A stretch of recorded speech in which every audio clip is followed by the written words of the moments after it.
Hello there, and welcome to this Calf Week session on the economics of rearing non-replacement calves. I'm Mike Shallcrass, Senior Veterinary Manager at FarmSource, and with me today is Greg Chambers, Veterinary Epidemiologist with Epivets. Now, on a dairy farm, there are probably three common value streams that non-replacement calves enter, and so that is as being sold as a bobby calf or to pet food, rearing to a point of sale, so either sold to a calf rearer as a calf, an unweaned calf, so for the purpose of this talk that's called a feeder calf, or taken through on the dairy platform to the point of weaning and then sold for beef rearing as a weaned calf, so for sort of finishing purposes. Now, FarmSource wanted, and Fonterra, we kind of wanted ourselves and our farmers to better understand the different factors that influence the profitability of those different rearing strategies, because some of them are quite complicated. And so we commissioned Greg to do an economic analysis of the different factors that influence the profitability of those different rearing strategies, and to work out what are the really important variables and what are the ones that aren't that important, and which ones have farmers got control over. And so when you're planning your calf rearing decisions, what things are most important that you get right. So from that work that you do, Greg, what are some of the kind of key takeaway messages?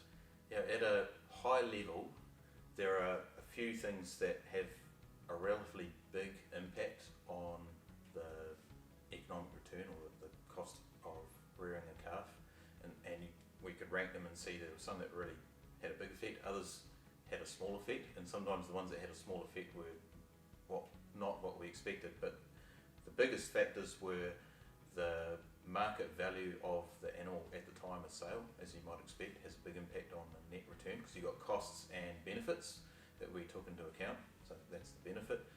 And then looking at things that affect the value of that calf were the breed and the breeding strategy. So particularly whether AI with beef semen was used, that's one way of increasing the value of calves quite substantially at sale.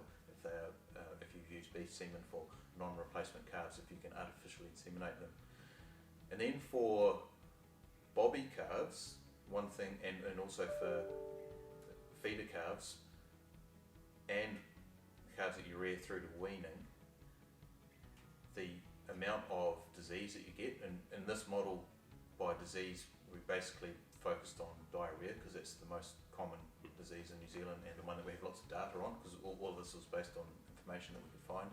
And yeah, the amount of scours that you get had quite a big impact, particularly for younger calves, because it means, obviously it can be fatal, but it also means if it's not, that they stay on farm for much longer, so you've got to keep them there. It costs a lot more money, as most of you will be aware. But that was a key factor when it comes to the net return from rearing a calf. Whereas some other things were a little smaller, like the cost of bedding and meal, not quite so impactful, but it was the sale price at the time or market value, the breeding and the use of beef AI can have big impact, and the amount of sickness, particularly diarrhea, could move the number quite a lot. I think you found that it's possible to kind of make money with any of these calf rearing strategies, but of them all, the kind of sale as an unweaned calf was the most likely to be profitable. And is that because you've got that higher sale price, but the calf hasn't been on farm for really that long time to kind of build up all those costs associated with it, milk feeding, meal feeding, bedding, all that kind of stuff? That's right, yeah. I mean, obviously it's a model and it's based on the inputs that we put into it, but the sales values were from data that we could find online, and I think you're right, a feeder calf was considered a calf that you sell at 7 to 10 days of age approximately. So yeah, certainly on farm for a much shorter time. generally fed surplus milk. This is for dairy farmers, of course, and not looking at non-dairy farmers, so this is the return for dairy farmers. So we assume that they would be fed surplus colostrum and milk. They're not having to spend as much on milk replacer if you're wanting to avoid taking milk out of the vat for these animals too, and the impact of disease is a little less if they're on farm for a short time. So they generally came out more likely to be profitable. They just were in that middle ground between costs and benefits. Yeah, sweet spot there. So you have talked about the impact of genetics and the importance of sale price, and I think those two are quite closely related, aren't they? Because particularly with sale for entering the beef industry, people who are finishing beef animals, they've got a certain type of animal that they want, don't they? Yes. What is that? Yeah, currently, as a lot of people will be aware, they're quite focused on markings and phenotype. They tend to avoid anything with any sort of jersey markings anywhere in the animals. They're looking for Frisian or white face type markings. Those animals fetch a much higher price, as do bulls, of course, too. So compared to heifers. So that's one challenge that we have with surplus calves, is that bias that people have, that buyers have, and it is quite challenging to move them from that at the moment, but that's an opportunity as well. For those of us kind of familiar with the dairy industry, we're probably familiar with concepts like breeding worth and breeding values, and that works in dairy because we've got so many different traits that we can measure while the animals are still alive. Now in the beef industry, they haven't had that kind of breeding value index up until this point, but there is work in New Zealand and overseas to develop beef breeding indexes, and certainly one of my hopes is that if we can combine that with beef artificial insemination for surplus dairy calves, is we'll actually be able to greatly increase their value, because buyers won't be relying just on markings anymore. So I think within the next few years we should hopefully see some movement in that space. Yeah, that makes sense. So you touched briefly before on the relatively low importance from a profitability perspective of the costs of bedding and meal, and I guess one of the concerns that's often raised by farmers when you're talking about having calves on farm for longer is that there will be more calves, and because they're there for longer, they're going to eat more, they're going to need more bedding. But you're saying that that's not actually that significant a factor compared to sale price or... Correct. Yeah, in this economic analysis, I looked at the extra bedding that you would require, assuming that you're going to need a lot more space. So it's not just bedding, but also facility space. And I suppose one of the advantages, though, unless all of your calves are born within a very, very short time, you can reuse shed space through the year. So we looked at bedding, we looked at also the calf rearing, other facilities like feeders and even electricity, etc. used. But taking into account all of those costs, they didn't actually have a huge bearing on the cost of calves that they, while you might expect that they would, they didn't have a huge impact. Even when we looked at high and low, a range of prices that they might, or the range that they might vary in between year to year.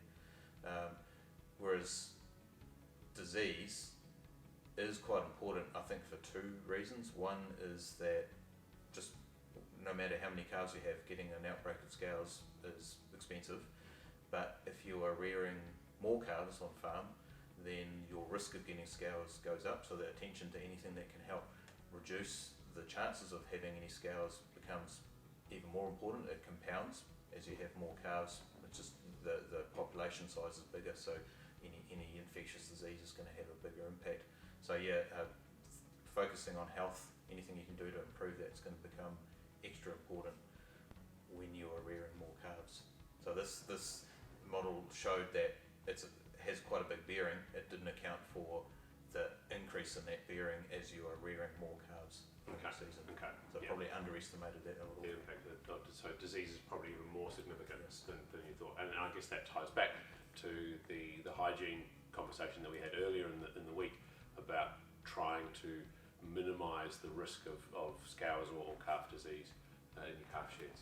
So I guess what I take away from this is that to increase your chances of having a profitable calf rearing system, it's important to focus on the genetics, because that has a big impact on sale price. So that's genetics as in the breed of the animal, but also the sex of the animal. And so if you have an opportunity to use sex semen to get more beef bull calves, that would be ideal. That's ideal. Yeah.